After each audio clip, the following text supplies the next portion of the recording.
नमस्कार दोस्तों, मैं आकाश। स्वागत है आपको अपनी यूट्यूब चैनल मैजिक क्लास 275 में। आज फिर से लेके आया हूँ मैट्रिक बोर्ड का जीके जीएस का 25 क्वेश्चन, जो काफ़ी इम्पोर्टेंट और इंटरेस्टिंग होने वाला है। तो चलिए बिना देर के हुए वीडियो को स्टार्ट करते हैं। आज वीडियो का 16वां दिन है। अगर आपने पीछे का सीरीज नहीं देखा है तो कृपया पार्ट बाय पार्ट सीरीज देख सकते हैं। चलिए अपना वीडियो स्टार्ट करते हैं। हमारा पहला प्रश्न है, सामान्य नेत्र के लिए दूरबिंदु है। सामान्य नेत्र के लिए दूरबिंदु है तो दूरबिंदु कितना हो जाएगा? अनंत। अनंत हो जाएगा। सामान्य नेत्र के लिए दूरबिंदु अनंत हो जाएगा। अगर पूछा जाए कि सामान्य नेत्र के लिए नजदीक बिंदु तो 25 सेंटीमीटर। अगर दूरबिंदु तो अनंत। तो पहले प्रश्न का राइट आंसर क्या हो जाएगा? ऑप्शन नंबर डी हो जाएगा, अनंत। दूसरा प्रश्न देखते हैं। दूसरा प्रश्न है, एंटीमनी एसबी क्या है? एंटीमनी इसका संकेत है, एसबी इसको बोलते हैं। तो एंटीमनी एक धातु है। तो प्रश्न नंबर दूसरे का जो right answer option number A हो जाएगा। एंटीमनी का परमाणु संख्या अगर पूछा जाए तो इसका परमाणु संख्या 51 है। चलिए तीसरा प्रश्न देखते हैं। तीसरा प्रश्न है, अधातु की प्रकृति कैसे होती है? तो अधातु की प्रकृति कैसे होती है? हमने एक ट्रिक बताया था कि ध से धातु, ध से धनात्मक, अ से कोई संबंध नहीं, मतलब ऋणात्मक। तो अधातु की प्रकृति कैसी होती है? विद्युत ऋणात्मक होती है। अधातु विद्युत ऋणात्मक। अगर धातु पूछे तो ध से धातु, ध से धनात्मक। ठीक है, तो अधातु तीसरे प्रश्न का राइट आंसर क्या हो जाएगा? ऑप्शन नंबर बी, ऋणात्मक हो जाएगी। चौथा नंबर प्रश्न है, मनुष्य में कितने जोड़े क्रोमोसोम पाए जाते हैं? कितना जोड़ा पूछा जा रहा है। तो मनुष्य में कितने जोड़े क्रोमोसोम पाए जाते हैं? 23 जोड़ा पाया जाता है। अगर पूछा जाए मनुष्य में कितने क्रोमोसोम पाए जाते हैं तो वो 46 हो जाएगा, लेकिन जोड़ा पूछे तो 23। तो प्रश्न नंबर 4 का जो राइट आंसर क्या हो जाएगा?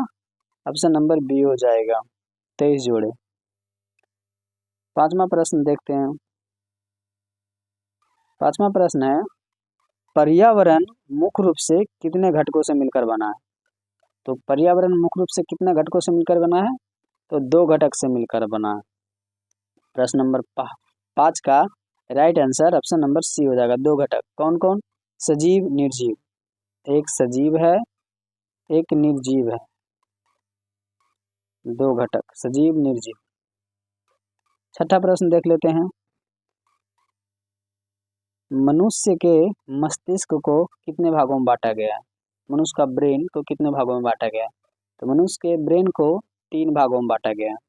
कौन कौन भाग बांटा गया है?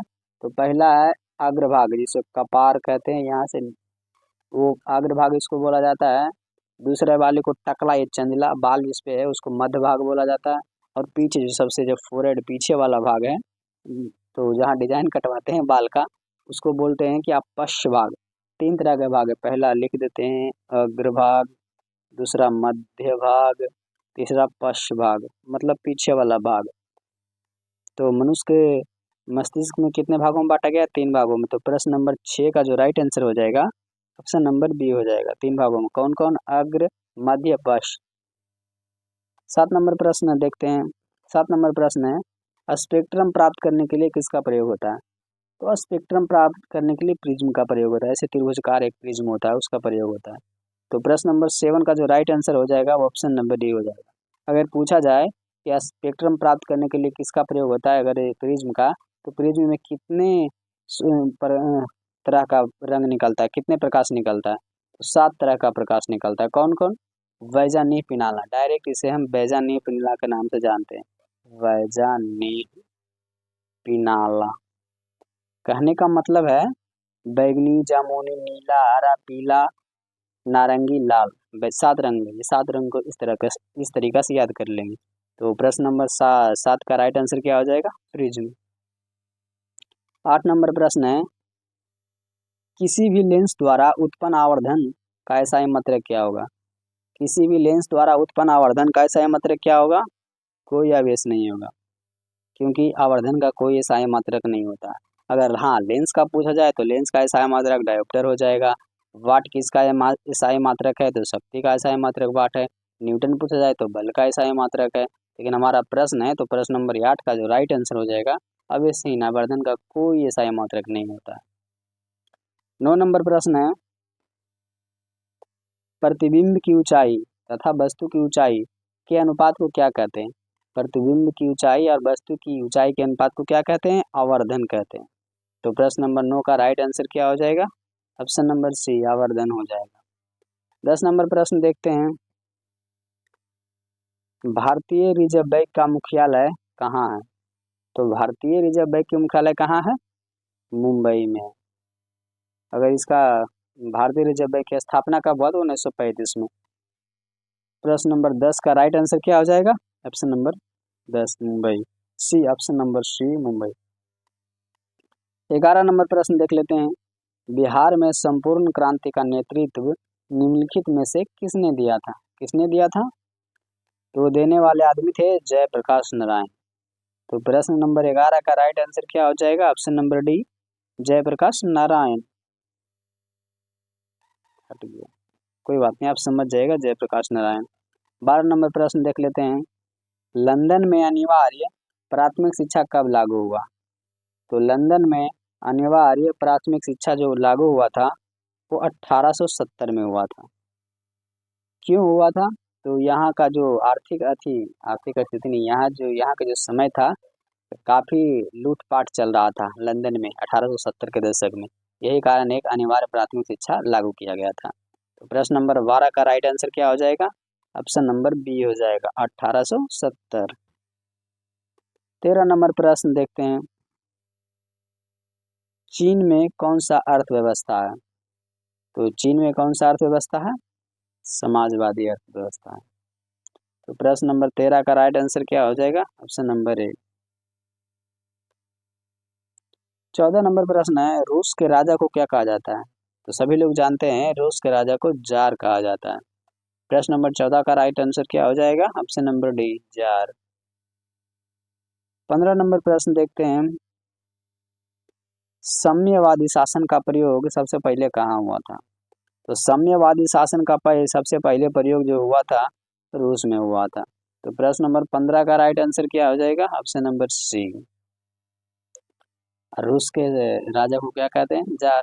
अभी 16 नंबर प्रश्न है, अमेरिका में कौन सा अर्थव्यवस्था है? तो अमेरिका में कौन सा अर्थव्यवस्था है? अमेरिका में पूंजीवाद अर्थव्यवस्था है। तो प्रश्न नंबर 16 का जो राइट आंसर है वो ऑप्शन नंबर सी हो जाएगा, पूंजीवाद हो जाएगा। 17 नंबर प्रश्न है, रूस में कृषक दास प्रथा का अंत कब हुआ? तो रूस में कृषक दास प्रथा का अंत कब हुआ? 1861 में हुआ था। तो प्रश्न नंबर 17 का जो राइट आंसर है ऑप्शन नंबर बी हो जाएगा, 1861 में। 18 नंबर प्रश्न है, नदियों में बाढ़ आने का प्रमुख कारण क्या है? सभी लोग इसका आंसर कमेंट बॉक्स में करेंगे। तो नदियों में बाढ़ आने का प्रमुख कारण क्या है? वर्षा की अधिकता। तो प्रश्न नंबर 18 का राइट आंसर क्या हो जाएगा? ऑप्शन नंबर सी, वर्षा का अधिकता हो जाएगा। 19 नंबर प्रश्न है, राजनीतिक दलों की नींव सर्वप्रथम किस देश में पड़ी? राजनीतिक दलों की नींव सर्वप्रथम किस देश में पड़ी? तो पड़ी वो ब्रिटेन में। तो प्रश्न नंबर 19 का राइट आंसर हो जाएगा option number C, Britain. 20 number प्रश्न है, अंकोर वाट का मंदिर किसने बनवाया?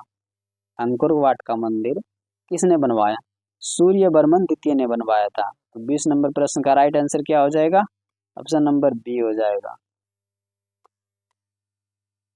21 नंबर प्रश्न है, सोपानी कृषि किस राज्य पर में प्रचलित है? तो सोपानी कृषि किस राज्य में प्रचलित है? उत्तराखंड में। प्रश्न नंबर 21 का राइट आंसर हो जाएगा ऑप्शन नंबर सी, उत्तराखंड हो जाएगा। 22 नंबर प्रश्न, नरोत्तम सिंहानू कहाँ के शासक थे? नरोत्तम सिंहानू कहाँ के शासक थे? वो शासक थे कंबोडिया के। तो 22 नंबर प्रश्न का राइट आंसर क्या हो जाएगा? ऑप्शन नंबर सी, कंबोडिया हो जाएगा। 23 नंबर प्रश्न है बिहार के बारे में, बिहार का कौन सा क्षेत्र सूखा है? बिहार का कौन सा क्षेत्र सूखा है? तो दक्षिणी क्षेत्र सूखा होता है, कभी कभी बाढ़ यहाँ आता है। तो प्रश्न नंबर 23 का right answer option number D हो जाएगा, दक्षिणी बिहार। 24 नंबर प्रश्न है, 1870 में फ्रांस और जो प्रसा के बीच युद्ध हुआ था, कहाँ हुआ था? तो 1870 में फ्रांस और प्रसा के जो बीच युद्ध हुआ था वो सोडाउन में हुआ था, सेडाउन में। तो प्रश्न नंबर 24 का राइट आंसर क्या हो जाएगा? ऑप्शन नंबर बी हो जाएगा, सेडाउन में। 25 नंबर प्रश्न है, बिहार में रज्जू मार्ग कहाँ है? बिहार में रज्जू मार्ग कहाँ है? तो कहाँ है बिहार में रज्जू मार्ग? राजगीर में। तो प्रश्न नंबर 25 का राइट आंसर क्या हो जाएगा? ऑप्शन नंबर बी, राजगीर हो जाएगा। टेस्ट है आप सभी के लिए एक प्रश्न, उपभोक्ता द्वारा शिकायत करने के लिए आवेदन शुल्क कितना लगता है? सभी को कमेंट बॉक्स में इसका आंसर बताना है। अगर वो जो नहीं जानते हैं उनको अगले वीडियो में इसका आंसर मिलेगा। यहाँ तक देखने के लिए आप सभी को बहुत सारी ढेर सारी शुभकामनाएं। आपका दिन मंगलमय हो।